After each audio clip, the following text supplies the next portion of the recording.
Holy smokes, that's insane! Welcome to Flynndogg Woodwork. Well, I don't think we'll be able to turn anything that big on my new toy today, but we are going to be able to finally start turning some things in a safe manner. So let's not waste any more time and start taking a look at my new tool. So if you were with me last summer, you may remember that I got myself a new toy, and that was a wood lathe. And when I was shopping for that lathe, I really only had one major concern, and that was to find an affordable beginner lathe. And believe it or not, I Googled deep and I found one for an affordable price of under $170. And if you're new to using a lathe like I am, check out this video here as I go into some of the details of this $169 lathe. But even though I'm very grateful that I purchased that lathe as it got me interested in wood turning, I quickly outgrew it. Let me show you some of the concerns that I have with this lathe. First off, this thing is a monster. It's just under 5 feet and it's way too big for my shop. Secondly, I'm not a huge fan of the speed adjustments. It's got the on and off switch, and if you want to adjust the speed, you actually have to undo this knob and change the belt. And lastly, and most importantly, is what I consider to be a major flaw with these lathes. And that is the tool rest. This tool rest is not stable and moves around as you're cutting through your wood. And that was such a major concern of mine that I was frankly afraid to use that lathe, so I stopped using it altogether. Now I could have replaced that tool rest and continued to use that lathe. However, when I purchased that lathe, it was to see if I even enjoyed turning. And since the answer is yes, I decided to upgrade this lathe now with the features that I'm looking for in a lathe. So what are those features? Well, I wanted something that had at least a 12-inch vertical capacity as well as a 20-inch horizontal capacity. Now I know a lot of you may not think that a 20-inch horizontal capacity is enough, and that's why I also want to get a lathe that has expansion capabilities so that I can extend it down the road if I want. I was also very interested in getting a lathe that had variable speed, something that had a knob that I could just turn to adjust the speed on the lathe. And lastly, I wanted something that had a solid tool rest so that I could use this lathe safely even if I was turning something like a bowl. So with these features in mind, I began my search to try to find the perfect lathe. And there are a ton of different options out there, so I was quite overwhelmed when I first began my search. But there was two lathes that I kept coming back to. The first one was this Rikon 70 1420 VSR MIDI lathe. This is one that I'd seen at places like Woodcraft and I'd always been really impressed with. This lathe had everything I was looking for in a lathe, but the problem was it was just a little bit too salty. Coming in at just under $1,300, that was just a little bit more than I wanted to spend for a tool that I wasn't sure I was going to use on a daily basis. So let's take a look at the second lathe that I kept coming back to. And this lathe is a Jet JWL 1221 VS. This is a 12 by 21 inch woodworking lathe with variable speed. Now the price of this lathe was right about at the max of what I wanted to spend on this tool. Coming in at just under $900, it still isn't inexpensive, but it does have all the features I'm looking for. And the main difference between the Jet and the Rikon have to do with things like horsepower. The Rikon has a horsepower of 1.5, while the Jet is only 1 horsepower. The Rikon also has a capacity of 14 by 20, while the Jet has a capacity of 12 by 21. And I know Rikon is an excellent brand, and if I had just a little bit more cash in my pocket, I probably would have gone with it. But frankly, I love Jet tools. My bandsaw, dust collection, jointer, and even my drum sander are all made by Jet, and I've never had a problem with them, and they're all high quality tools. So after all that, I decided to stick with the brand that I know. And this is the Jet JWL 1221 VS. Let's unbox it and see what it's all about. So one of the things I noticed about taking this out of the box is this thing was packaged very well, and there was just a few items. There was the lathe itself, the instructions, along with a few tools. Just like with all new tools, you'll notice there's a greasy residue that protects the metal. This can be wiped up with a clean rag. So let's take a look at all the pieces that come in the box with this lathe. And as you can see, there really isn't very many pieces here. There's a large wrench along with a hex screwdriver, a larger tool rest, and you can see that the tool comes pre-installed with a smaller tool rest, as well as a tool holder. And that tool holder is one of two. You can see on the side with the belts, one comes pre-installed on the machine, but there's a reason why they don't install it on the other side. Let's take a look at that. If we look at the opposite side of the lathe, you'll notice that there's 2 screws so that you can install the other tool holder. Now the reason that they don't pre-install this is because you can add another bed to this lathe, making the extension all the way up to 42 inches. Therefore, this lathe has a maximum capacity of 42 inches once the extension's installed. Since I'm obviously not ready to expand this lathe yet, I'll go ahead and install that tool holder.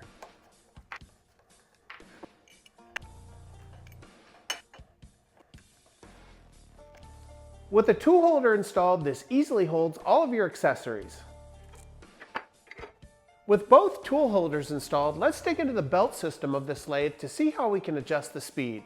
In order to see the belts, we need to get under the hood. And as you can see, there's 3 belt settings with this lathe.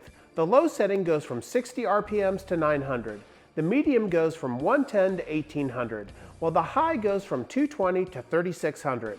Now, if you've ever worked with a tool that has belts like a drill press, you know that it can be very difficult to move the belt from one setting to another.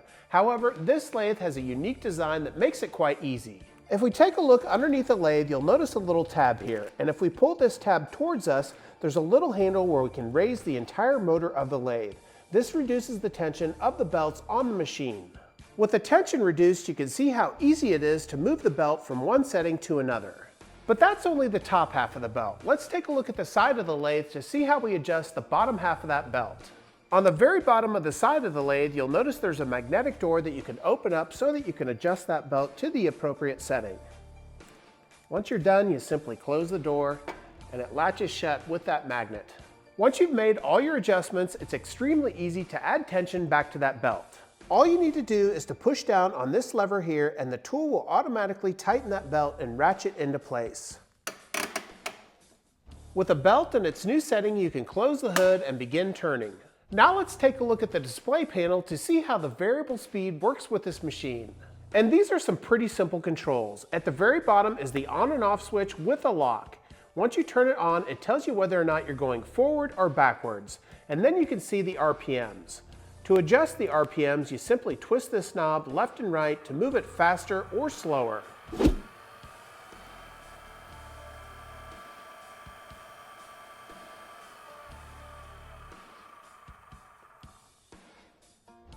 And as you saw from those controls, you can either have this lathe move in the forward position or the reverse position.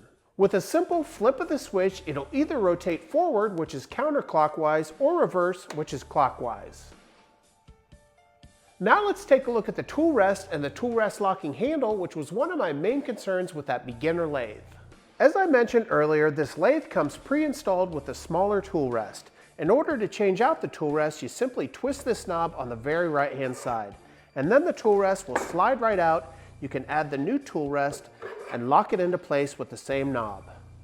And this thing is solid as a rock.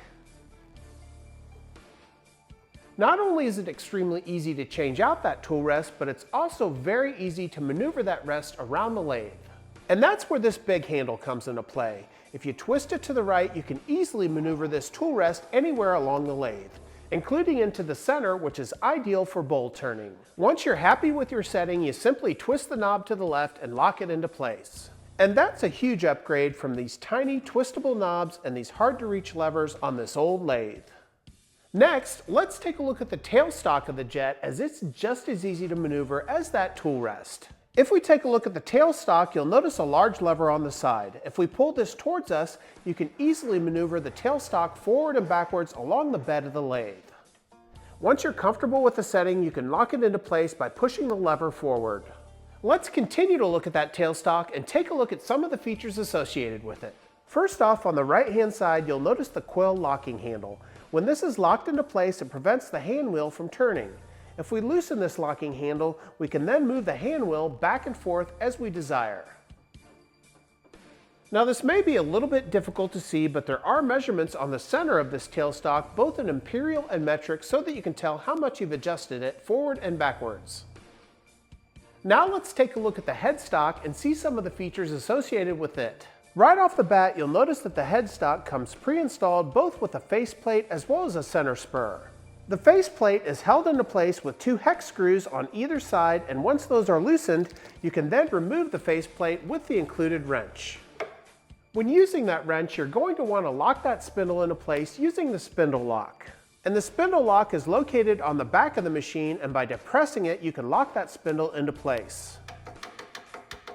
And lastly, at the very end of the lathe, you'll find another hand wheel, as well as an indexing pin. If we open the lathe up, you can see that this indexing pin fits into one of the 24 preset slots on the pulley wheel. And with that indexing pin locked into place with the hex key, you can lock that spindle so that it doesn't move. And that just about covers all the features of this new Jet Lathe. The only thing left to do is to fire this bad boy up and see if we can turn something. Before we move on, I ask you to do me a huge favor, hit that subscribe button, leave a like, and leave a comment. It really does help out this woodworking channel. Also, if you're interested in some fun woodworking accessories like this t-shirt, check out my website, www.flynndogwoodwork.com. That's www.flynndogg woodwork.com. Not only will you find fun woodworking accessories, but you'll also get shop updates as well as tool recommendations for anybody that's just starting out in woodworking. So if you're interested in any of this, please check out my website, www.flynndogwoodwork.com. Now let's continue on with that lathe. Now before we start turning, I did want to show you a couple of accessories that I got this summer that I think are a great value for the money. First off is this Jackson Safety face guard. Now Jackson Safety makes two of these, and I have the anti-fog version. And this thing is great because you can breathe right into it and it's not going to fog up on you. Next up are these vevor 4-piece carbide tip wood turning tools. For the price, I think these are a great value.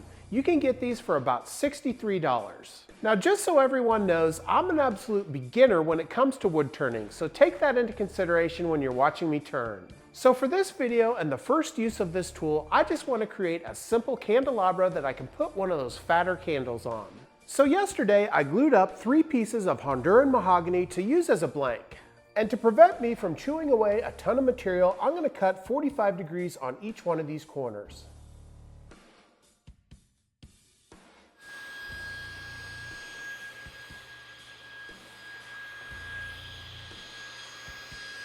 With my 4 corners cut off, we now have a more round structure. Now what I want to do is to find the direct center on both sides of this blank. So I'm simply going to take a straight edge and connect the diagonal corners on both sides.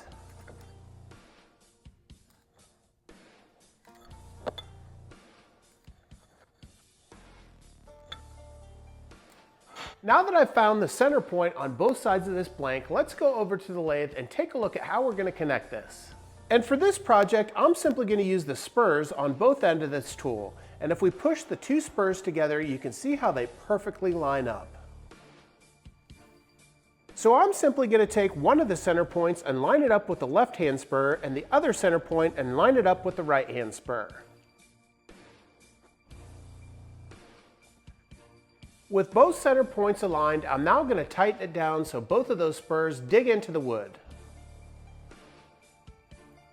With the wood secure, I'm now going to place that tool rest in a comfortable position with that blank. And here you can see I'm placing the tool rest about 1 centimeter from the blank and lining it up so that it's just a little bit above center. And in my limited experience, I've heard that it's a good idea to do a couple of rotations to make sure that your blank is not interfering with the tool rest.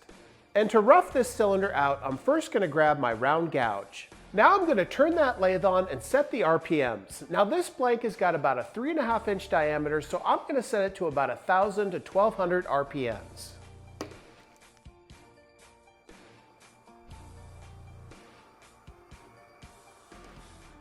With everything set, it's now time to rough out that cylinder.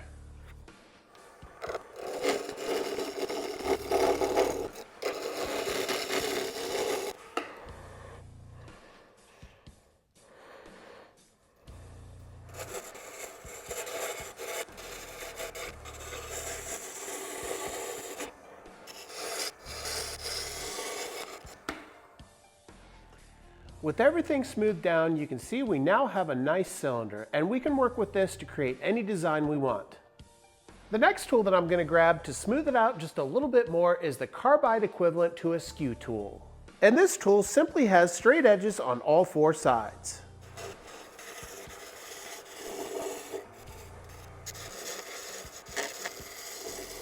With everything smoothed out, I'm now going to go back and forth between a gouge, a skew tool, as well as a spear point tool to create a design that I like.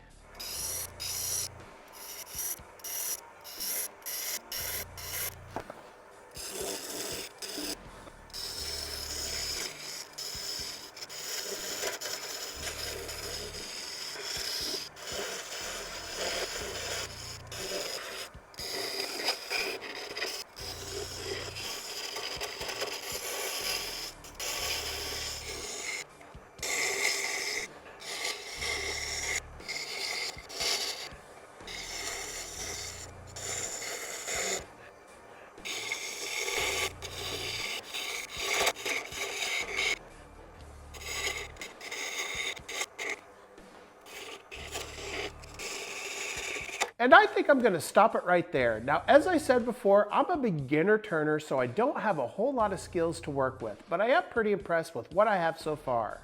With everything rough to shape, I now want to take some sandpaper and smooth all this out.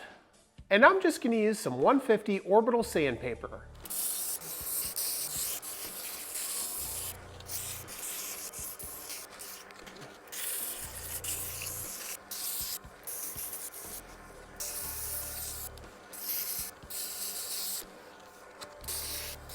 With everything smoothed out, I'm now just going to take a little bit of Danish oil and finish this candelabra off. And here you can see I've slowed the machine down and I'm just going to add a little bit of finish.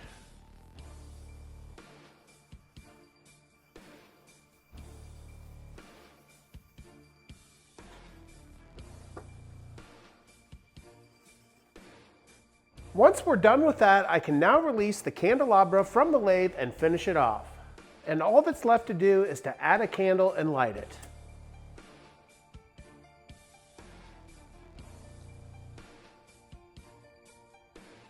Well, I really appreciate you joining me today on checking out my new lathe, the Jet 1221. This is a great addition to the shop and I can't wait to turn a bunch more projects.